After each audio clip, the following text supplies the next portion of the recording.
नमस्कार दोस्तों, राजस्थान में लोकसभा चुनाव की वोटिंग हो चुकी है। अब जनता को परिणाम का इंतजार है, लेकिन हम आपको परिणाम से पहले कांग्रेस की 5 ऐसी सीटों के बारे में बताने वाले हैं जहां पर कांग्रेस की बड़े अंतर की जीत मानी जा रही है। सबसे पहले नाम आता है चूरू लोकसभा सीट का। इस सीट पर बीजेपी के देवेंद्र झाझड़िया और कांग्रेस के राहुल कस्बा चुनावी मैदान में है। यहाँ पर पहले चरण में 19 अप्रैल को वोटिंग हो चुकी है, लेकिन इस सीट पर कांग्रेस की मजबूत स्थिति दिखाई दे रही है, क्योंकि यहाँ पर राहुल कस्बा एक दमदार प्रत्याशी के रूप में जाने जाते हैं। पहले इस सीट से बीजेपी में राहुल कस्बा थे, तब कांग्रेस को बहुत कमजोर माना जा रहा था, लेकिन जैसे ही राहुल कस्बा ने बीजेपी छोड़कर कांग्रेस पार्टी ज्वाइन की, तब इस सीट को कांग्रेस की मानी गई। ऐसे में चूरू लोकसभा सीट से कांग्रेस बड़ी जीत हासिल कर सकती है।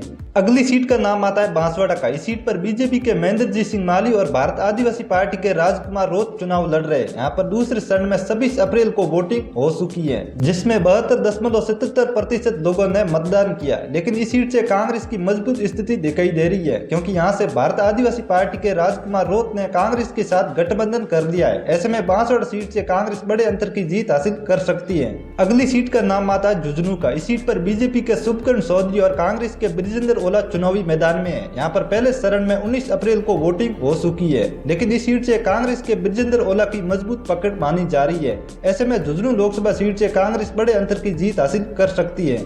अगली सीट का नाम आता है जालोर सिरोही का। इस सीट पर बीजेपी के लुम्बाराम चौधरी और कांग्रेस के वैभव गहलोत चुनावी मैदान में है। यहाँ पर दूसरे चरण में 26 अप्रैल को वोटिंग हो चुकी है, लेकिन इस सीट से कांग्रेस की मजबूत स्थिति दिखाई दे रही है, क्योंकि यहाँ पर अशोक गहलोत ने अपने बेटे के लिए पूरी मेहनत लगा दी।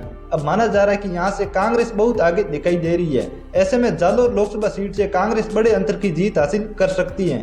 अगली सीट का नाम आता है कोटा का। इस सीट पर बीजेपी के ओम बिरला और कांग्रेस के प्रहलाद गुंजल चुनावी मैदान में है। यहाँ पर दूसरे चरण में 26 अप्रैल को वोटिंग हो चुकी है, लेकिन इस सीट पर प्रहलाद गुंजल की स्थिति मजबूत दिखाई दे रही है, क्योंकि यहाँ पर प्रहलाद गुंजल के आने से गुर्जर समाज के लोग कांग्रेस के पक्ष में आ गए। वहीं नरेश मीणा भी प्रहलाद गुंजल के साथ खड़े हो गए। ऐसे में कोटा लोकसभा सीट से कांग्रेस बड़े अंतर की जीत हासिल कर सकती है।